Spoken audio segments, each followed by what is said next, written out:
অবশেষে সকল জল্পনা কল্পনার অবসান ঘটিয়ে জামাত জোটে যোগ দিয়েছে এনসিপি।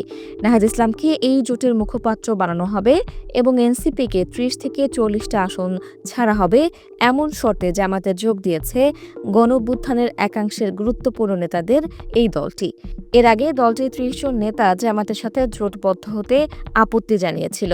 এমনকি দল থেকে পদত্যাগ করেছে তাসনিম জারার মতো গুরুত্বপূর্ণ নেত্রী।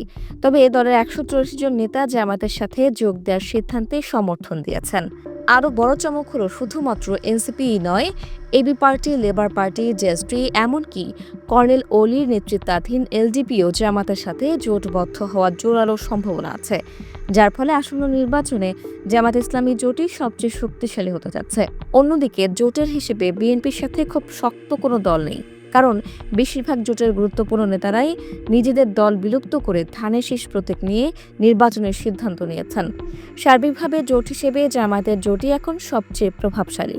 এখানে পুরোপুরি ইসলামী দলগুলোর পাশাপাশি বিভিন্ন মতাদর্শের রাজনৈতিক দল যুক্ত হয়েছে, যারা আগামী নির্বাচনে বিএনপিকে কঠিন চ্যালেঞ্জের মুখে ফেলবে। এমনকি জামাত জোট যদি সরকার গঠন নাও করতে পারে, তবুও তারা শক্ত বিরোধী দল হিসেবে সংসদে যাবে। এখন দেখার বিষয়, জোট সঙ্গীদের কতগুলো আসন দিতে পারে জামাত ইসলামী। এতগুলো দলকে আসন ছাড়তে গিয়ে নিজেদের আসন এবং সর্বমোট ভোট অনেক কমে যাবে, যার ফলে উচ্চকক্ষেও নিজেদের প্রতিনিধি কম পাঠাতে পারবে জামাত।